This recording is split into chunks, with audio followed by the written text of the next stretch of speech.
Alors, on vous explique un peu quels sont les objectifs de cette soirée.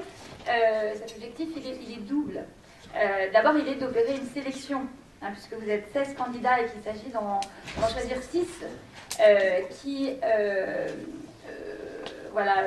seront, évalués, jugés par un autre jury composé de personnalités dont on vous révélera les noms tout à l'heure, le 6 mars. Donc d'abord, l'enjeu, c'est de sélectionner les meilleurs d'entre vous, ceux dont les discours nous toucheront le plus, nous paraîtront les plus intéressants, les plus sensibles, les plus touchants, les mieux, quoi.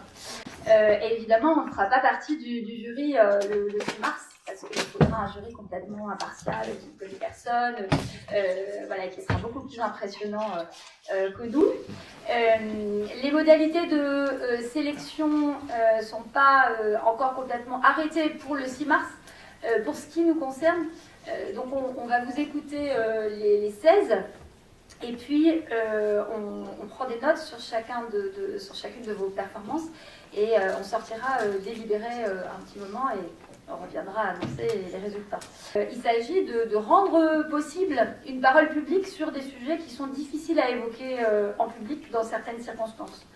D'accord? Donc voilà, il y en aura 6 qui viendront sur scène, il y en aura un au final qui sera le lauréat du concours, mais notre attente vis-à-vis de vous, c'est bien que la parole soit saisie, hein, que cette soirée, que ce concours soit une occasion saisie par des jeunes de votre âge pour discuter, pour échanger, pour débattre de ces thèmes et de ces sujets si importants. Je voulais vous remercier d'être là et remercier vos camarades des tribuns et de solidarité qui se sont associés à la préparation de cette soirée.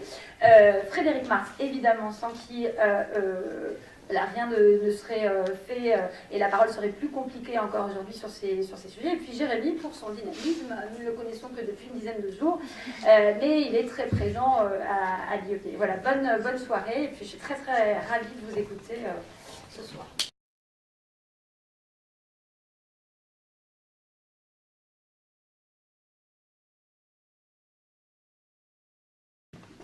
Les hommes ont-ils un rôle à jouer dans la lutte pour l'égalité des sexes? Sujet convenu, non? Sujet d'enfoncement de portes ouvertes. Mais parlons d'une femme qui a été vilipendée pour avoir ouvert une porte. Oui, c'est l'épisode du café de Sevran. En France, une femme a été interdite de rentrer dans un café. Des hommes l'ont empêchée d'exercer sa liberté de circuler librement, avec des mots. Ici, c'est comme au bled. Une femme ne rentre pas dans un café. Alors vous vous attendez à ce que je tape sur l'islam radical? À ce que je tape sur le communautarisme? Eh bien oui. Parce qu'il gangrène la République. La République, c'est la communauté vers l'égalité. Et ce qui s'est passé là, c'est un bafouement de l'égalité des femmes. Parce que ce qu'il se passe dans ce qu'ils appellent le bled, des hommes retirent la liberté aux femmes, vont même jusqu'à couper les doigts de petites fillettes qui se mettent du vernis à ongles. La République, c'est la vie en communauté où femmes et hommes doivent cohabiter avec beaucoup d'égalité, avec la parfaite égalité. Nicolas de Condorcet, au fond de votre grande tombe au Panthéon, vous ne dormez pas. Vous qui aviez compris avant tout le monde que l'éducation était le ciment de la République. Vous qui étiez le premier rédacteur de la première Constitution de la Première République, vous qui avez été le premier défenseur du droit de vote des femmes, de leur droit à l'accès à l'éducation, vous qui étiez un homme, vous avez joué un grand rôle pour l'égalité des sexes. Et vous avez été chassés par des hommes aux idées misogynes et phallocratiques. Aujourd'hui, nous sommes en 2018. 244 femmes siègent à l'Assemblée nationale, 353 hommes. 244, cela ne fait pas une majorité. Le travail du législateur, c'est de parfaire l'égalité des sexes, c'est d'imposer les lois de la République. L'égalité des sexes, ce n'est pas les femmes contre les hommes, c'est le travail des femmes et des hommes qui travaillent main dans la main.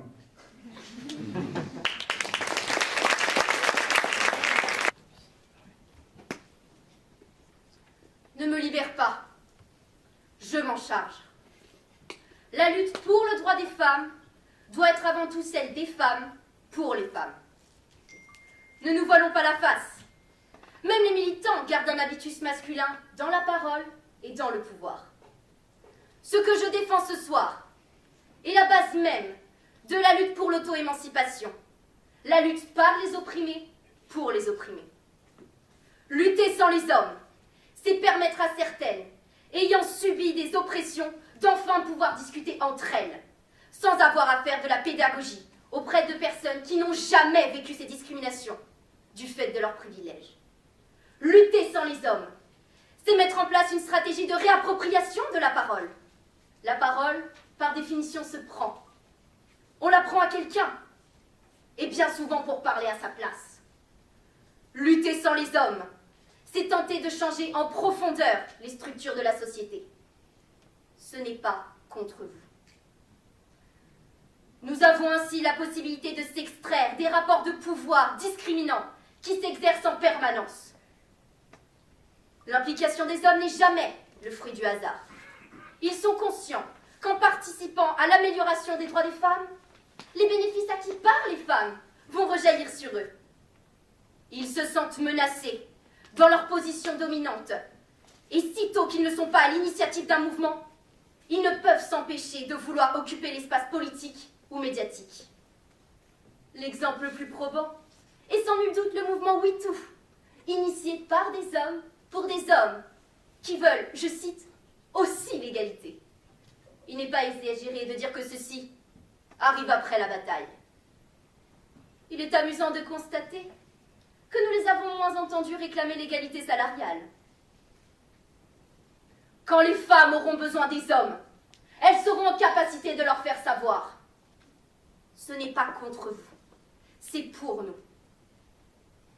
Eux-mêmes, n'ont-ils pas botté en touche au moment du débat sur la loi légalisant l'IVG, arguant qu'il s'agissait avant tout d'affaires de bonnes femmes, comme l'a si bien dit le Premier ministre de l'époque, M. Jacques Chirac. Vous manquez de discernement, vous hurlez à la misandrie. À cela, je ne répondrai qu'une chose, ne me libérez pas, je m'en charge. Ce soir, les voix qui ont toujours été spoilées et instrumentalisées s'émancipent. Et tant que nos voix gênent, c'est qu'elles mettent effectivement à mal l'ordre masculin phallocratique. Ce n'est pas contre vous, c'est pour nous, et cela se fera sans vous. Bravo!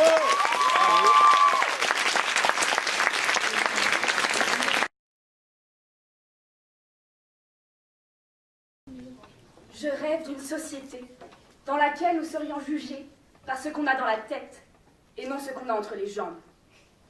Il est temps de réaliser qu'il n'y a rien qui ne soit réservé qu'aux femmes ou aux hommes. On peut être PDG, président, astronaute ou chauffeur poids lourd, tout en ayant un vagin. On peut aussi être féministe, même si on a un pénis. Être féministe, c'est croire en l'égalité sociale, économique et politique des sexes. Être féministe, c'est croire en l'égalité des droits, des chances et des opportunités. Être féministe, c'est vouloir changer le monde.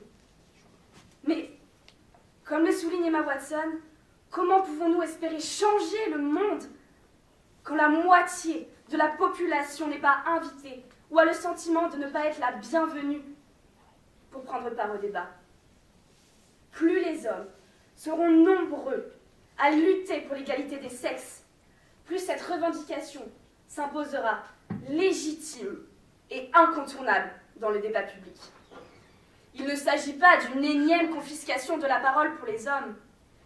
Les hommes, prenant la parole pour le féminisme, n'ont pas besoin qu'on leur donne un espace dans le féminisme. Ils ont besoin de prendre l'espace qu'ils occupent dans la société et de le rendre féministe. Messieurs, je ne vous demande pas de brûler vos soutiens-gorge, de vous balader avec des slogans sur vos torses nus ou de vous jeter sous un cheval tel Emily Davidson. Je vous demande de vous rendre compte d'une chose. L'inaction rend complice. Vous êtes peut-être un mec bien, mais cela ne suffit pas. Réagissez au sexisme ordinaire. Ne laissez pas vos potes prendre part au harcèlement de rue. Et agissez pour construire des relations égalitaires.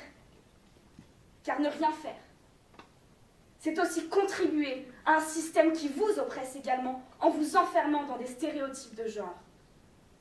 Des stéréotypes imposés depuis l'enfance, à coups de phrases telles que « un homme ne pleure pas »,« sois viril » ou bien encore « un enfant a plus besoin de sa mère que de son père ». Des stéréotypes qui vous enferment dans un personnage comme une prise d'otage à Disney. Des stéréotypes qui vous enferment dans un personnage d'homme fort et viril qu'il est nécessaire de déconstruire. Un homme peut faire le choix de s'occuper des enfants, d'être un homme au foyer. Une femme a le droit d'être forte, tout comme un homme peut être sensible. L'égalité des sexes ne s'atteindra que lorsque seront brisées les cages des stéréotypes qui nous enferment dans nos genres. Veuillez conclure. Si l'homme n'a plus besoin d'être dominant, la femme ne sera plus dominée. On ne naît pas femme, on le devient. On ne naît pas homme, on le devient. On ne naît pas féministe, on le devient. Hommes, femmes, ensemble, battons-nous.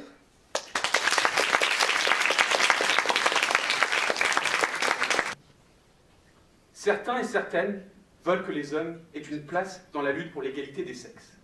Mais si les hommes arrêtent de jouer un rôle pour donner plus d'importance aux femmes, alors il n'est plus question d'une lutte, mais d'une réconciliation. En effet, nous les hommes avons déjà essayé d'instaurer l'égalité entre les hommes et les femmes. Et la situation reste pourtant fragile. Il est temps que les hommes arrêtent de jouer un rôle. Il est temps qu'ils arrêtent de jouer un rôle dans l'égalité des sexes. Il faut laisser une place aux femmes. Il faut arrêter de vouloir faire mine de participer au débat pour simplement garder le contrôle. Oui, nous nous sommes exprimés dans le passé. Et aujourd'hui, il est temps de se taire. Le courage, ici, ce n'est pas d'agir, mais bien de laisser faire. Dans une société qui apprend aux jeunes garçons à prendre la parole tout de suite, à être au cœur du projet, il est vraiment audacieux de laisser faire. Cette domination, presque involontaire, des hommes, je l'ai vue. Oui, je l'ai vue. Lorsqu'il est temps de débattre, et je sais que vous le savez bien, sur la totalité des participants, peu de femmes prennent la parole. Imaginez maintenant le même débat où ces messieurs, par souci d'égalité, contiennent leur envie brûlante de parler pour écouter le propos de ces femmes. Je vous garantis que le résultat final ne sera pas le même. Et lorsque vous pouvez visualiser ce même concept dans les sphères de pouvoir, alors les femmes parlent autant que les hommes, voire plus.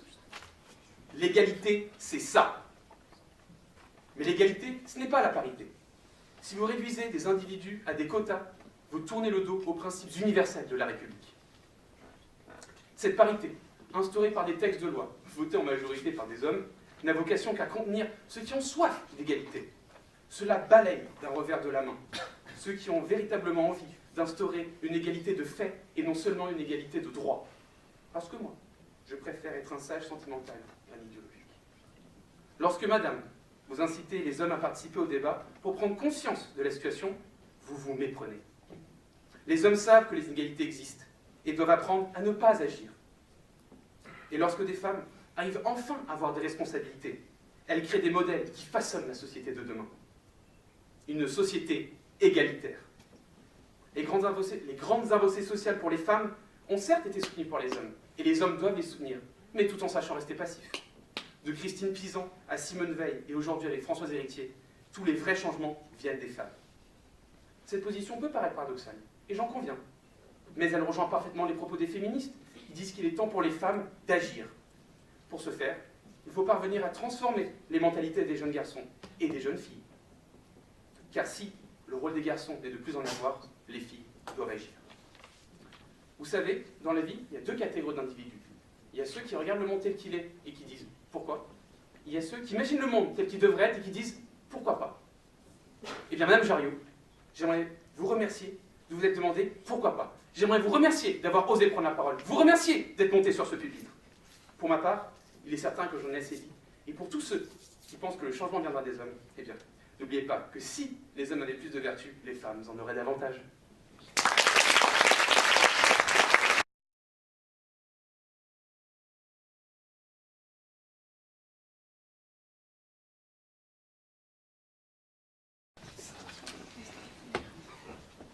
Manuel Valls, 2016, je serai le prochain président de la République.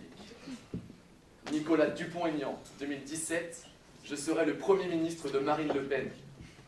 Yasmine Elka, 2018, je défendrai la parole sexiste. Quel visionnaire. Jusqu'à aujourd'hui, le grand combat de l'homme a été la lutte contre la discrimination raciale. Ce combat, nous l'avons mené, perdu, gagné, mais nous luttons ensemble avec le cœur. Et nous voilà, à l'aube de ce 21e siècle, à lutter contre la discrimination sexiste, pour l'égalité entre les hommes et les femmes, pour l'égalité au sein de l'humanité.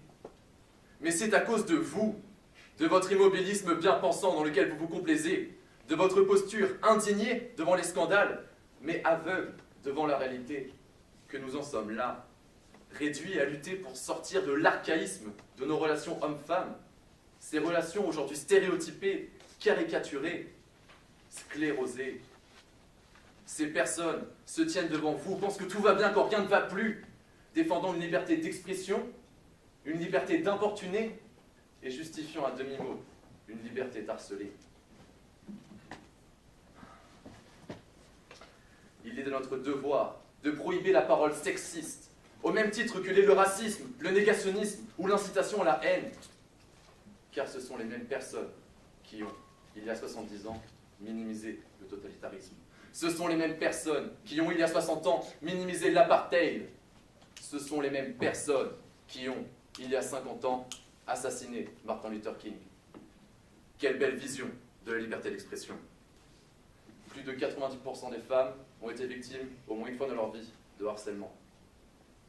Nous sommes en 2018, il s'agirait de grandir. Alors certes, verbaliser le comportement et la parole sexiste n'est pas la panacée, mais c'est une avancée. Que répondre à Catherine Deneuve, à celles et ceux qui argueraient une liberté d'importuner, de draguer maladroitement, de se frotter dans l'espace public? Simplement que la séduction se fait dans un rapport d'égalité et non de domination. Vous allez sûrement nous faire un magnifique plaidoyer larmoyant, ayant abandonné tout espoir de voir un jour une humanité meilleure, ayant abandonné tout espoir de voir une société plus juste. Mais nous n'avons pas tous abandonné. Nous n'avons pas tous abandonné, nous ne sommes pas tous résolus à laisser voir ce que nous avons bâti ensemble, pourrir de l'intérieur. Nous portons une simple vérité. Le principe de liberté d'expression ne doit pas heurter notre liberté d'existence. Que l'on soit français ou syrien, noir ou blanc, homme ou femme. Car le sexisme, madame, n'est que le sésame d'une société sans âme. Nous devons nous battre pour préserver ces idéaux, sans céder à ces idées basses que vous défendez. Le sexisme, madame, c'est la mort de la femme. Et la mort de la femme, mesdames et messieurs, c'est la mort de l'homme.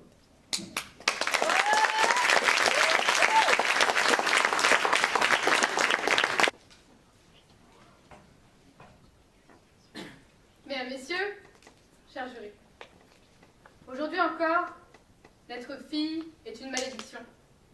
C'est peut-être un mot difficile, mais c'est précisément celui qu'utilisent beaucoup de nouveaux parents, mon très cher père inclus. Il a encore du mal à l'avouer, mais c'est avec une grimace qu'il accueillit sa fille aînée. À tout juste 28 ans, il savait quel sort la vie m'attendait, mais pas assez pour savoir quel sort allait arriver. On ne pouvait pourtant pas dire qu'il n'était pas optimiste, car nous venions de gagner la Coupe du Monde de football masculin. C'est donc malgré cet optimisme qu'il anticipait et redoutait d'élever une fille. Parce qu'après tout, il connaissait bien la réalité. La réalité, c'est que même avec toute la bonne volonté du monde, la balance penchera toujours en défaveur du deuxième sexe. Vous, qui espérez améliorer la condition féminine en interdisant toute parole sexiste, avez-vous idée à quel point le sexisme est ancré dans nos sociétés? Le sexisme, ce n'est pas seulement un groupe d'hommes alcoolisés au PMU qui sifflent les femmes en espérant peut-être qu'elles soient charmées par leurs allures de branquignoles peu apprêtées. Pas seulement des blagues prépubères dans la cour de l'IEP ou dans le bâtiment D. Le sexisme, c'est aussi être payé 20% moins qu'un homme. Se revoir refuser un poste, une promotion, un rôle à cause d'une peur irrationnelle du cycle menstruel. C'est aussi se voir dépravé de modèles féminins, en politique comme dans les arts et les sciences. Et c'est en interdisant toute parole sexiste que vous comptez y remédier. Ce n'est pas d'optimisme, c'est de l'utopie. Je comprends pourtant bien votre idéal. Mais trop de fois, il nous a été prouvé que limiter la liberté d'expression n'amène rien de bon. Ne serait-il pas naïf, par exemple, de penser que, en interdisant la cigarette, sa consommation s'arrêterait net? De la même manière, l'interdiction du sexisme se solderait en défaite. Oui, monsieur, en défaite. Comprenez qu'interdire le sexisme ne ferait que lui donner plus de pouvoir à lui et à ceux qui, dès lors, auraient la légitimité de nous traiter de féministes enragés. Alors, ne faisons pas plaisir aux frondeurs de la moralité manichéenne. Rendons-nous compte qu'une société qui avance à coups de prohibition n'est pas une société en voie de réparation, mais plus malade que jamais, et marchant à reculons. Lançons-nous plutôt sur une voie de déconstruction des mentalités, à travers des actions qui donnent envie d'avancer vers l'égalité. Pour que, plus jamais, à la venue d'une fille, un père n'ait à grimacer.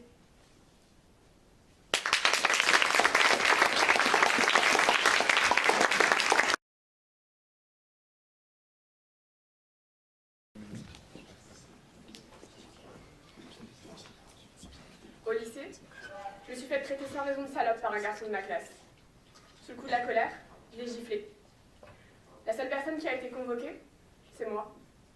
J'ai beau expliquer qu'on m'avait insulté, qu'en plus je n'avais rien fait, j'ai tout de même été sanctionnée. Pour le garçon, pas un mot de remontrance, pas une excuse, rien. Ce jour-là, j'ai compris qu'on avait le droit de m'insulter de salope sans raison, et qu'en plus, ce serait moi la fautive si je réagissais. Malheureusement, il n'y a pas que les garçons idiots au lycée qui disent des choses sexistes. Tout le monde en dit, même moi, parfois sans y penser. C'est tellement facile, c'est rentrer dans le langage courant. Si seulement il n'y avait que les tontons beaufs qui sortaient ce genre de paroles, ce serait aisé. On les pointerait du doigt en disant que c'est mal, et on soupirerait à chaque fois qu'ils sortent une blague lourde, parce que, décidément, on ne pourra jamais les changer. En vérité, interdire les propos sexistes, c'est essayer de faire bouger les mentalités, de lutter contre la normalisation de ce genre de choses. Il n'y aura pas de la police de la pensée qui sera derrière vous à vous mettre une amende à chaque propos sexiste prononcé. Seulement, c'est essayer que chacun se rende compte que ces paroles ont un sens et que les paroles sexistes n'ont pas un sens banal. C'est pointer du doigt pour ne pas laisser être en toute impunité et que chacun réagisse en se corrigeant soi-même ou les autres. Car le sexisme a des conséquences. C'est une discrimination qui met à mal l'égalité entre les hommes et les femmes. Traiter une femme d'un nom sexiste, c'est lui suggérer que sa condition est inférieure à celle de l'homme, et qu'être ce qu'elle est risible et dégradant. C'est lui rappeler que sa sexualité ne peut être libre, sans devenir ainsi non respectable et sujette à des moqueries. Les paroles sexistes sont humiliantes et destructrices. Elles démolissent la confiance en elle d'une femme ambitieuse. Elles empêchent une jeune fille de profiter librement de sa sexualité. Elles font croire à une prostituée qu'elle doit se cacher, car le nom de son métier est la pire des insultes. Et puisqu'il faut toujours qu'on parle un peu des hommes, sinon ils se vexent, elles insinuent à un garçon efféminé, à un homme qui porte des robes, à un père qui reste au foyer, que ressembler à une femme, c'est mal, que c'est dégradant de correspondre au cliché qu'on se fait de la féminité. Le sexisme enferme les gens dans des cases. et criminalise tous ceux qui veulent sortir des stéréotypes et être ce qu'ils sont sans correspondre à l'homme viril ou à la femme féminine. Quoi qu'il arrive, il rabaisse toujours la femme. Interdire les propos sexistes, c'est permettre à chacun de se libérer des carcans de la société. C'est arrêter de faire peser une domination et une violence symbolique sur les femmes qui essayent de se libérer depuis toujours. Il faut que le sexisme arrête d'être considéré comme quelque chose de naturel, incurable et inévitable. Et qu'ainsi, chacun et chacune puissent être ce qu'ils sont et agir comme ils le souhaitent. Interdire les propos sexistes, c'est mettre à mal un système de violence et de domination bien plus large qui, à terme, peut déboucher sur des brutalités plus graves. Ce n'est pas priver de s'exprimer, c'est secouer un système de domination rouillé.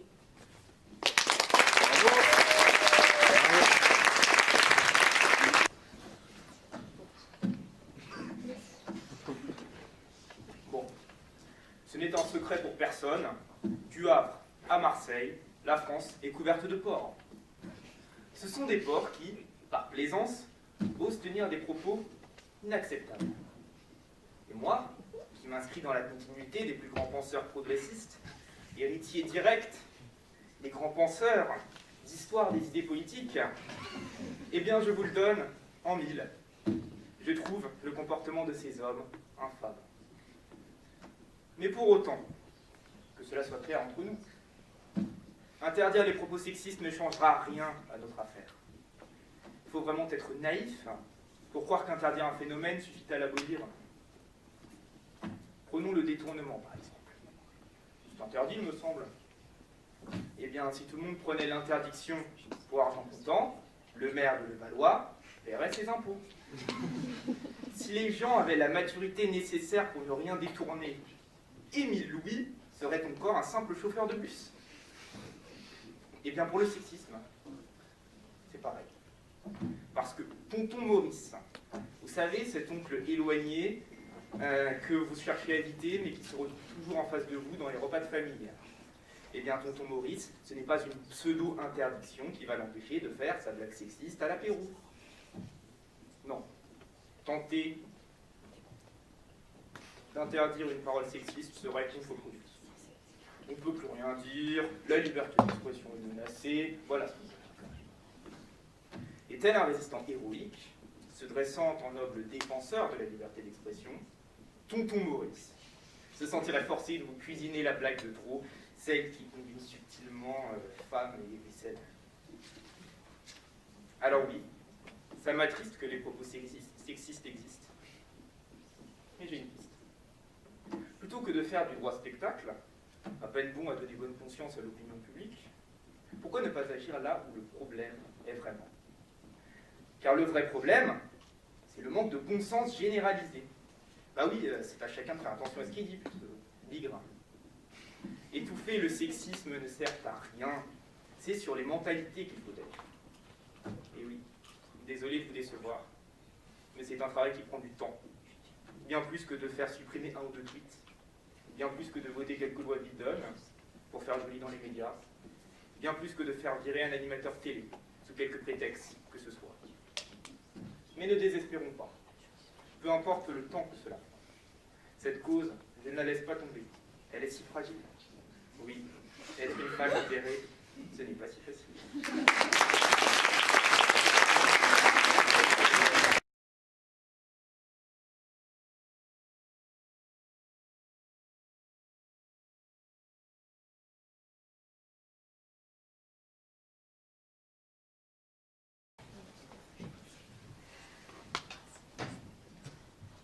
À notre époque, marquée par le fléau des violences faites aux femmes, il est inconcevable qu'on applaudisse le meurtre de l'une d'elles. Tels sont les mots du metteur en scène de Carmen, Léo Muscato. La prise de la vie d'une femme doit susciter l'indignation, l'horreur, l'effroi, et non pas l'apaisement, le bien-être ou encore l'applaudissement. Le meurtre d'une femme, suivi de sa mise en bière et de son défilé en corbillard, devrait provoquer davantage un profond chagrin, semblable à celui du terrien Alexis Corbière, plutôt qu'un petit rictus identique à celui esquissé par un homme lorsqu'il se fait payer une bière. Il est de notre devoir d'amateurs d'art de cesser toute fascination pour le féminicide, le meurtre d'un être féminin. Cesser toute fascination pour cet acte délibéré à l'encontre d'une femme et des idées qu'elle porte. Trouvez-vous cela juste d'exhiber ces abominations? Comment peut-on supporter l'idée que certains ou certaines se plaisent à la vue et à la connaissance de l'acte le plus odieux sur l'être mère, sur l'être fille, sur l'être épouse, sur l'être amie? J'en doute fort. Iriez-vous applaudir le sauvage assassinat de Joe Cox devant la petite bibliothèque de Burstall en 2016? Éprouveriez-vous ne serait-ce qu'un faible sentiment de satisfaction? Cette fois-ci, j'en doute fort. Féminicide! La mort de Chiomé de Nicolas Poussin. Féminicide! Les noces pourpres du trône de fer, interprétées par Benioff et Weiss. Mort de l'épouse portant la vie et apothéose sur l'égorgement de Lisa Harim. Silence et écran noir, fin de l'épisode. Applause. Féminicide! Le meurtre de Zoé dans House of Cards de Willie Munn. Les femmes tombent, et avec elles, les pensées qu'elles véhiculent. Les pensées de la femme libre, de la femme autonome, de la femme indépendante. C'est pourquoi il est censé d'étendre l'initiative de Muscato à toutes les œuvres mettant en scène ces meurtres malsains. Cependant, l'interdiction de ces assassinats pervers dans l'art ne doit aucunement conduire à une dénaturation ni à une quelconque censure des expressions artistiques de chacun. Simplement, modifions ce que l'on peut tant qu'il est encore temps. Plus aucune nouvelle représentation artistique ne devrait faire état de ce crime. Femmes, vivez! Ne vous laissez pas agresser continuellement par ces artistes qui trouvent dans votre meurtre une beauté cachée, si ce n'est une once de plaisir commodément acceptée. Ne laissez pas le féminicide devenir objet d'art.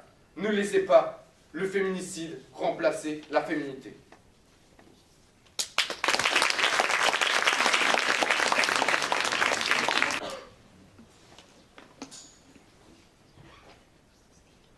Au lieu de trépasser sous le poignard de son ancien amant, le brigadier Don José, la bohémienne se défend et tue elle-même son agresseur. Voilà la fin nouvelle qui a été attribuée à Carmen. Témoin d'une brutalité masculine et sociétale, emplie d'une irrépressible liberté et d'un besoin d'exister. Mais pourquoi empêcher l'oiseau rebelle de voler? Nous ne voulons pas applaudir le meurtre d'une femme, mais nous sommes prêts à applaudir celui d'un homme. N'est-ce pas contradictoire? Nous rêvons d'un monde où femmes et hommes seraient égaux. Alors pourquoi les différencier? Il ne s'agit ni d'applaudir le meurtre d'une femme, ni d'applaudir celui d'un homme. Quoi qu'il en soit, si nous devions suivre cette logique, alors très bien. Réécrivons toutes les œuvres d'art où des hommes sont assassinés. Maheu et Chaval retournent travailler à la mine, il n'y a pas eu de grève. Nous privons ainsi d'un des ouvrages les plus célèbres du 19e, Germinal. Et puis s'il y a bien un opéra qui est un homme à la femme, au féminisme, à la liberté, c'est Carmen. L'histoire de cette femme libre qui préfère mourir plutôt que de se soumettre à un homme. Ce n'est pas le meurtre que l'on applaudit, mais la beauté de l'art. La mise en scène, le travail des chanteurs, des acteurs. Ce n'est pas la décapitation d'Holoferne qu'admire la foule lorsqu'il observe le tableau du Caravage. Ce n'est certainement pas les meurtres de Tony et de Bernardo dans West Side Story dont le public s'émeut. Carmen n'est pas devenu un des opéras les plus joués au monde pour son meurtre, mais pour la beauté de son œuvre. Et si l'art pouvait servir à lutter contre les violences faites aux femmes, il les déshonore complètement. Mais je ne m'étendrai pas sur ce point. Ce n'est pas dénaturer l'œuvre qui compte finalement, mais bien le sens que nous lui donnons.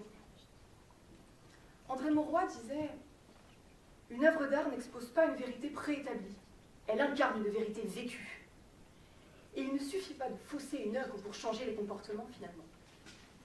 Si l'art peut être subjectif, les violences envers les femmes sont réelles. Les chiffres ne mentent pas, les témoignages non plus, d'ailleurs. En transformant toutes les œuvres d'art, que voulons-nous réellement? Ne plus applaudir le meurtre d'une femme? Ou dissimuler ce que des milliers subissent chaque année? N'est-ce pas en mettant le public face à ces réalités qu'il pourra être amené à réfléchir? En faisant cela, nous refusons de se parler de ces violences. Nous les dissimulons. Une œuvre d'art devrait toujours nous apprendre que nous n'avions pas vu ce que nous voyons. Mais, dites-moi, avions-nous pu pour autant la détresse de Marion Cotillard lorsqu'elle joue Nine, produit par un certain Harvey Weinstein? Violence est enfant de bohème qui n'a jamais connu de loi. Mais aujourd'hui rien n'est pareil. Alors si tu me récris, prends garde à toi.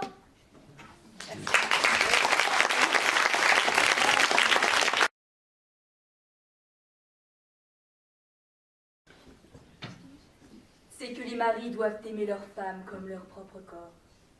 Celui qui aime sa femme s'aime lui-même, car jamais personne n'a haï sa propre chair, mais il la nourrit et en prend soin.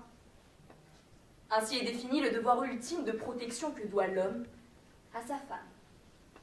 Or, ce principe sacré se retrouve bafoué par des êtres peu scrupuleux qui cherchent dans l'éloge du péché une reconnaissance artistique.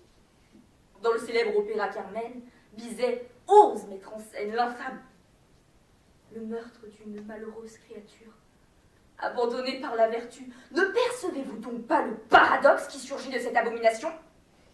Un soir, pour briser la routine dans laquelle vous vous êtes enlisés, vous et votre époux vous rendez à l'opéra.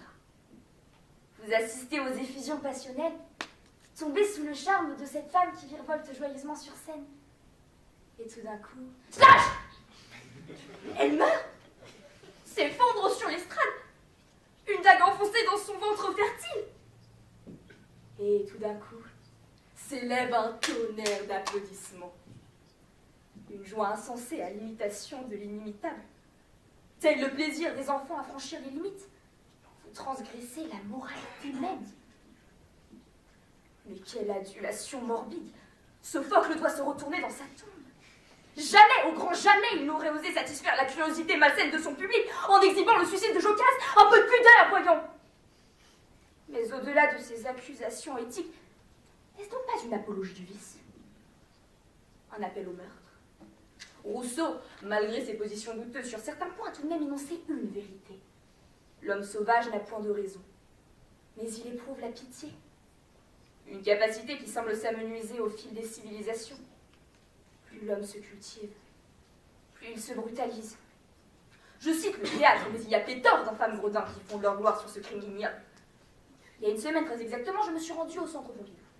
Et ce n'est pas sans dire que les mœurs légères qui rythment ce quartier s'appliquent également aux travaux exposés dans la galerie.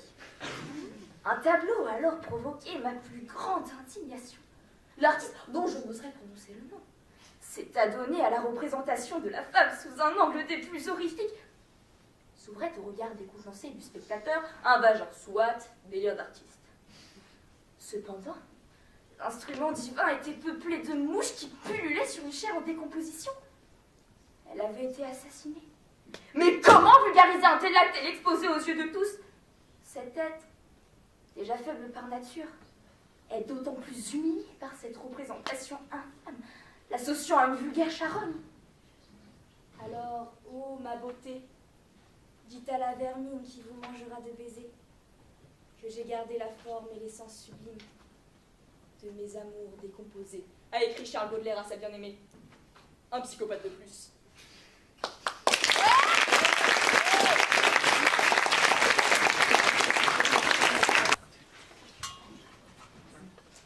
Monsieur le metteur en scène de l'Opéra de Florence, je tenais à vous informer personnellement, en tant que descendant de l'illustre Georges Bizet, qu'à la différence de Carmen, vous m'avez meurtri.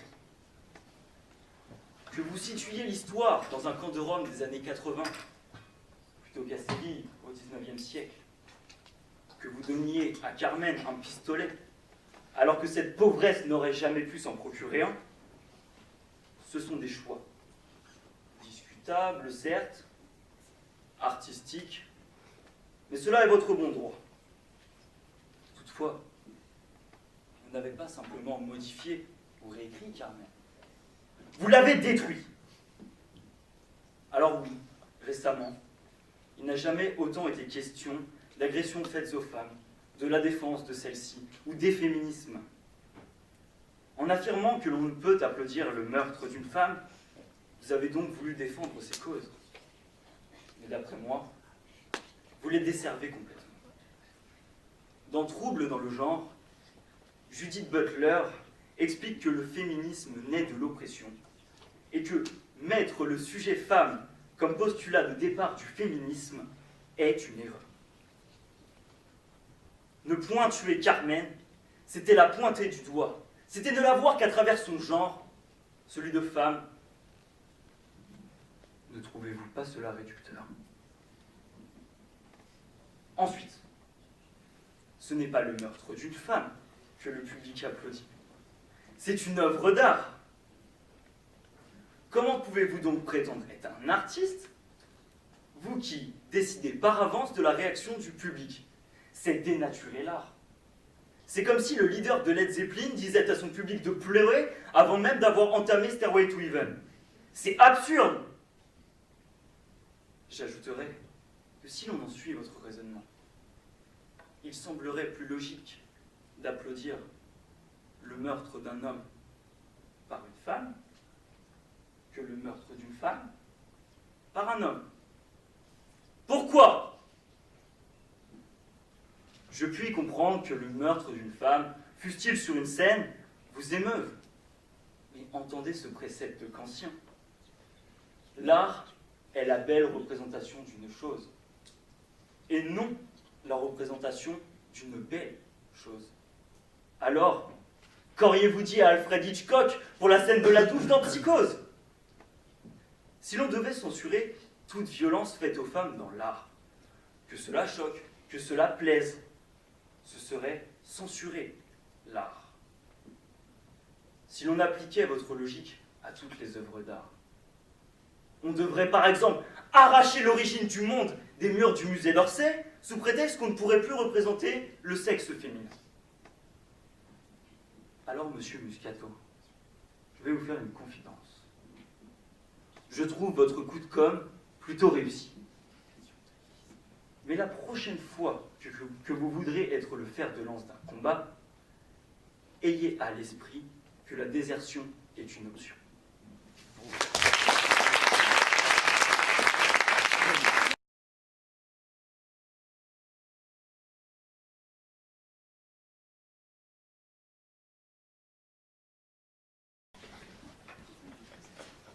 Des fesses, délicieusement armées, des seins pointants, sous un cou charnu, surplombé d'une bouche adorable, et des yeux délicatement maquillés. Voilà ce qui est condamnable. Voilà ce que vous nommez féminité. C'est le corps avant la personne, c'est la superficialité avant l'être. Les femmes ont pendant des siècles tenté de s'émanciper de leur corps. Il leur a fallu s'affranchir de la tyrannie de la nature, des cycles menstruels, de la sexualité presque systématiquement liée à la reproduction. Ce combat fut, en partie, remporté par l'humanité, grâce au progrès scientifique et à l'évolution des mentalités. Mais voilà que l'archaïsme ressurgit. Les fantômes des temps anciens nous reviennent. La féminité est un traditionnalisme travesti en cause féministe. De Maistre, Maurras, Lamennais, de Bonald. Tous ont fait reposer la condition féminine sur ce qu'ils nommaient féminité. La féminité est une vision conditionnée par le socioculturel, conditionnée par la culture, conditionnée par le pays, conditionnée par la tradition. Alors prenons un exemple. Comment se matérialise la féminité, disons, je ne sais pas, au hasard, en Arabie Saoudite? Les femmes mineures à vie, la burqa, la soumission. Voilà quels sont les symboles de la féminité dans ce pays. Il y a autant de conceptions de la féminité qu'il y a de courants de pensée. Et si le féminisme est un humanisme, la féminité est un nationalisme. Ce n'est pas refuser l'affirmation en tant que femme, ce n'est pas refuser tout marqueur du féminin, c'est refuser la féminité comme dictat de la femme qu'il faudrait être. En Occident aujourd'hui, c'est celle de la publicité, celle des médias, celle du corps parfait. Et il en va de même pour les hommes. La recherche de la virilité, du muscle, de la barbe, donne finalement un totalitarisme du corps. Parce que mon féminisme répond au nom d'Olympe de Gouges, de Simone de Beauvoir, de Simone Veil, rejetant l'ordre établi. Parce que la féminité, c'est justement l'étiquette de l'ordre établi apposée sur la figure féminine. Alors, oui, mon féminisme rejette cette féminité.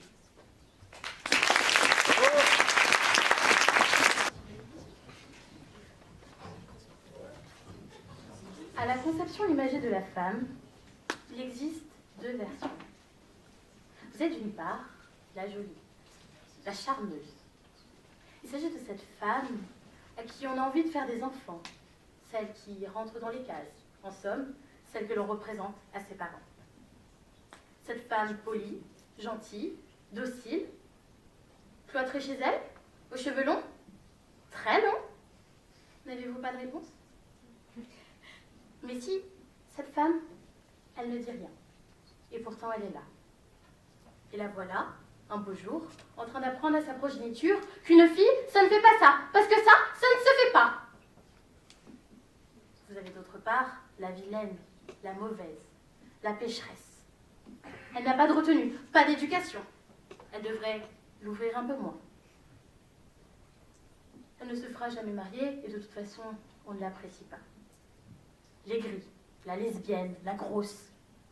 Mais si, vous savez, celle que l'on croque en fémelle, enfin, lorsqu'elle ne croque pas la pomme.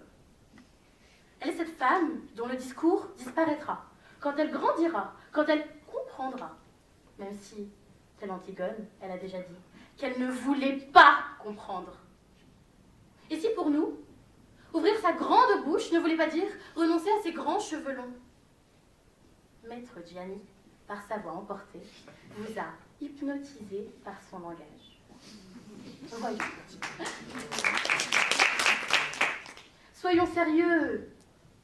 Le fait de défendre mes droits me rendrait-il moins désirable? Changeons les normes établies. Ou alors, est-ce que ces messieurs sont-ils donc tous si imperméables au changement? Je dis que le changement, c'est maintenant. Nous parlons là de stéréotypes, et Connell l'a déjà dit. La féminité est hégémonique.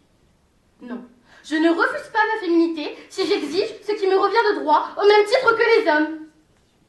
Pourquoi devons-nous femmes nous affliger d'être sans cesse tiraillées entre ces deux catégories au nom d'une féminité subjective, au nom d'un habitus sociétal?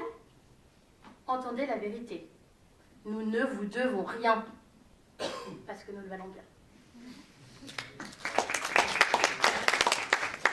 Le féminisme n'est pas le refus de la féminité. Il est au contraire l'affirmation de l'existence d'une redéfinition progressive des caractères, jusque-là sexistes, spécifiquement attribués aux femmes. M'étiqueter est inutile. Je n'en demeure pas moins ce que je suis. Femme, féminine, féministe, n'en déplaise aux phallocrates, trilogie du bonheur, une vie.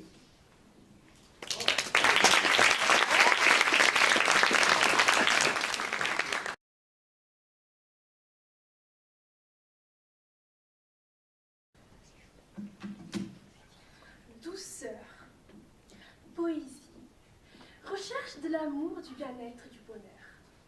Par ces mots, André Consponville définit la féminité. Non pas au XVIIIe ou bien au XIXe, mais au XXIe siècle, mesdames, messieurs. Il présente la féminité comme le pendant de la masculinité. À la femme, la délicatesse, la finesse, la douceur. Et à l'homme, la violence, la lourdeur et le prosaïsme. Et ce faisant, déplore le discrédit jeté par un certain féminisme sur la précieuse féminité. Mais précieuse pour qui? Pour les femmes ou bien pour les hommes et leur projection égocentrée sur la figure féminine? Parler de féminité, c'est projeter un idéal sur la réalité. c'est créer un fantasme de la beauté féminine en s'appuyant sur la biologie de la femme. C'est la condamner à jouer un rôle spécifique dans la société. Le féminisme milite pour l'amélioration et l'extension du rôle et du droit des femmes. Donc, par définition, il est le refus de la féminité. Contempler, critiquer, façonner, la figure de la femme a toujours été et est encore soumise au regard des hommes, de la société. Aujourd'hui encore, un homme, M. Arnold Lugueuil, va vous parler de féminité. Il va la défendre, alors même que la féminité est le produit d'un habitus social. Il y a des conséquences désastreuses sur les femmes. Imaginez une femme, elle qui s'est retrouvée affublée de roses dès sa naissance, condamnée à jouer aux poupées. Un jour, la joueuse est devenue le jouet de quelqu'un.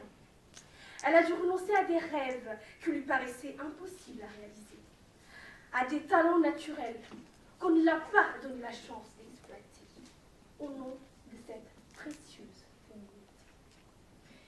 Cette femme, c'est toi, peut-être toi, c'est moi, c'est nous toutes. Car pour vivre dans le milieu qu'est le nôtre, nous avons toutes, à un moment donné, refoulé des aspects de nous-mêmes. C'est pour cela que le féminisme est le refus de la féminité.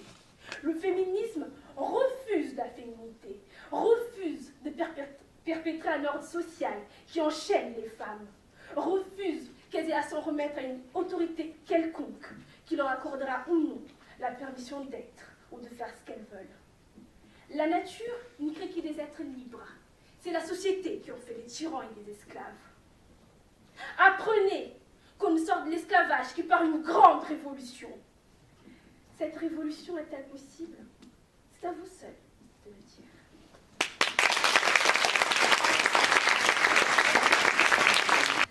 George Sand, Marie Curie, Rosa Parks, Simone de Beauvoir, Simone Veil, vous serez toutes et tous d'accord pour dire que ces noms sont associés au féminisme. Bien maintenant, si je vous dis Emma Watson, Angelina Jolie, Nathalie Portman, Alicia Keys ou Meryl Streep, qui associera ces noms au féminisme? Probablement peu de personnes. Pourquoi? Parce que ce sont des femmes? Chers amis, chers étudiants et surtout chères étudiantes, merci d'être ici ce soir. Et je dis surtout chères étudiantes parce que mon propos s'adresse d'abord à vous, jeunes femmes et femmes et jeunes filles, femmes en devenir. Il s'adresse à Marianne, qu'elle soit Brigitte ou Catherine. Il s'adresse à toutes et tous parce que, laissez-moi vous dire, le féminisme n'est pas et ne sera jamais le refus de la féminité.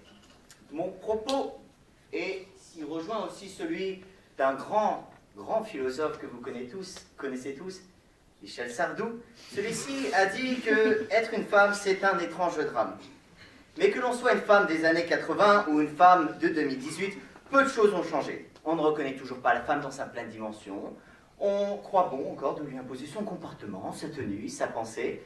Et tout cela, je trouve ça pitoyable et j'espère que vous me rejoindrez sur ce point. Alors peut-être que la féministe des années 20 portait des cheveux courts, fumait la clope, la cigarette, même si c'est mauvais pour la santé et que ça tue, portait des pantalons. Mais la féministe de 2018 n'a pas besoin de ressembler à un homme pour être libre, pour être femme. Les femmes ne vont pas troquer leurs talons pour des bonnets rouges. On peut être une reine du shopping et fustiger le sexisme ambiant à l'Assemblée nationale. On peut se revendiquer femme et féministe parce que les deux n'ont rien d'antithétique, au contraire. Elles sont parfaitement complémentaires. Alors cette soirée est festive et j'aimerais la conclure avec une pensée particulière pour certaines femmes. J'ai une pensée pour la féministe que l'on attaque sur son apparence comme pour mieux la discréditer. J'ai une pensée pour toutes les femmes, parce qu'elles étaient femmes, se sont faites agresser. J'ai une pensée pour la féministe, que l'on scrute en permanence, sans lui faire de cadeaux, sur les plateaux télé. J'ai une pensée pour Cécile Duflos, une grande amie, qui s'est faite huer parce qu'elle portait une robe, parce que femme. J'ai une pensée pour Fleur Pellerin, que l'on a traitée de peau de fleur, alors que certains pensent qu'une femme ne peut pas occuper un grand ministère. Cela est faux, bien entendu. Fleur Pellerin était une excellente ministre. Chers amis, il est temps Il est temps de repenser notre société. Il est temps de repenser notre rapport au féminisme et à la femme. Il est temps parce que, pour nous, désormais, il s'agit d'appliquer nos valeurs vis-à-vis des femmes, parce que liberté, égalité et fraternité se conjuguent au féminin. Merci à tous.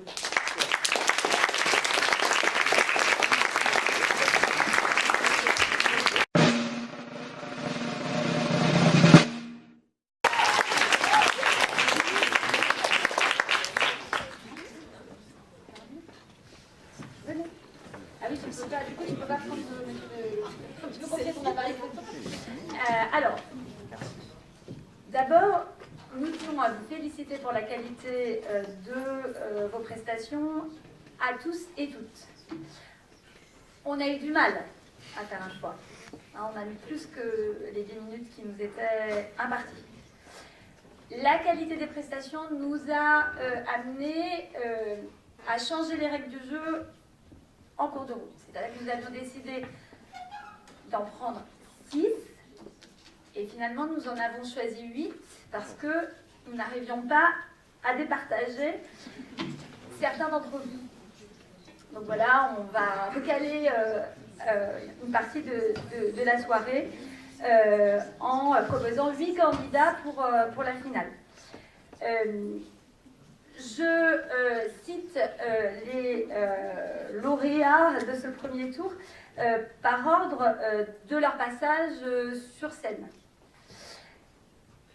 Donc, filles, garçons mélangés, on n'a pas eu le temps de reconstituer, j'ai surligné, d'accord. J'essaye de prendre des précautions pour nous. Alors, Juliette. Bravo.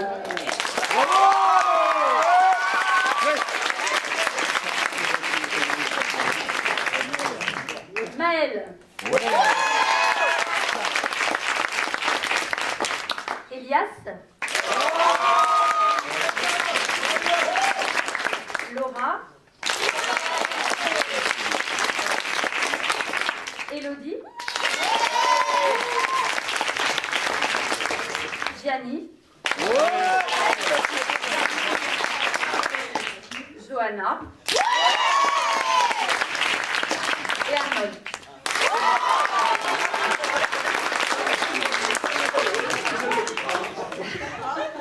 Honnêtement, ça a été très compliqué. Hein. On en a pris deux de plus.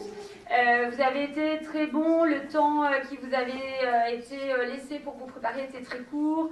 On a plein de remarques à vous faire, donc on débriefera, hein, évidemment, pour aider à préparer donc les 8 qui iront en finale le 6 mars.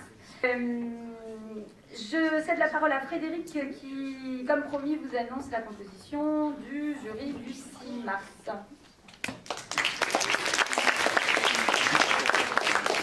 Alors, bonsoir. Moi, je vous découvre et je suis extrêmement séduite. Alors, Pierre Foldès qui était là, qui est donc, on est cofondateur d'un dispositif qui accueille les femmes victimes de violences, femmes et enfants. Et quand on a voulu effectivement se rapprocher des jeunes, on s'est dit qu'est-ce qu'on pourrait faire pour vous faire parler. Et c'est vrai que la proximité et le lien qu'on a avec Céline Braconnier nous a encouragés à nous rapprocher de vous, parce que je pense que c'est des jeunes que viendront, enfin vous allez nous montrer la voie, parce qu'on a un peu perdu le sens de nos objectifs. En tout cas, il faut maintenant que vous preniez la parole. Donc ce concours, il est très important pour nous. Alors, je pense qu'on vous l'a annoncé, notre marraine, c'est Florence Foresti. Et elle a accepté quand elle a dit oui, je viendrai à ce concours, et elle en est donc aujourd'hui la présidente. On est très fiers, parce que c'est quelqu'un qui a aussi son parcours d'artiste, et elle nous consacre donc ce 6 mars, voilà, elle nous confie son temps, et elle veut voir ce que vous allez donner et ce que vous allez produire. Autour d'elle, il y aura des gens auxquels nous tenons beaucoup. D'abord, nous avons un professionnel qui est connu pour la défense des femmes, puisqu'il est procureur de la République, c'est Luc Frémiot. Alors, pour ceux qui ont déjà vu le film L'Emprise, c'est le procureur qui, à la fin du film, dit « Madame, je ne sais pas ce que vous faites dans ce tribunal ». Donc c'est important de vous dire que c'est quelqu'un qui connaît très bien ce monde-là et qui va vraiment vouloir entendre vos paroles au sujet de ce combat qu'il mène aussi de son côté. Il y aura Lisa Suelo, alors je vous la fais rapide, c'est LOL, la réalisatrice de LOL, qui va venir ici. Elle va justement en plus tourner faire un petit, et ça on va préparer ça avec l'équipe, mais c'est important de dire, cette réalisatrice est en train de faire un docu sur les violences dans les lycées. Et là, elle va continuer, donc vous allez être quelque part filmé pour être dans un documentaire qu'elle est en train de produire, qui va faire 52 minutes. Pour ceux qui ne sont pas d'accord pour être dans le film, vous pouvez le dire avant, hein, c'est important de savoir dire non aussi. Il y aura, alors ça c'est une très belle nouvelle aussi pour nous, Catherine Pancol, je ne sais pas si vous la connaissez. Voilà. Elle va venir, puisqu'elle c'est son éditeur qui a pris contact récemment avec l'Institut en disant voilà, elle a sorti un livre, elle voudrait faire une vente de t-shirts et vous donner de l'argent, les recettes de cette vente. Et ça m'a donné l'idée de lui proposer de se joindre à ce jury. Elle a tout de suite dit oui, donc on en est très fiers aussi. Il y a un humoriste, alors certains peuvent connaître, c'est Guillermo Ruiz. C'est un humoriste, vous connaissez? Moi j'ai dû aller sur l'internet parce que je ne connaissais pas vraiment, mais une fois que vous le voyez, vous allez comprendre. C'est quelqu'un qui est un humoriste, une étoile montante, on dit. Il y a Tim Gup, alors je ne sais pas si vous connaissez, c'est un jeune chanteur qui est aujourd'hui dans la veine Vianney. Qui est un chanteur à texte, et c'est quelqu'un qui est passé récemment à Taratata et qui est aussi une étoile montante.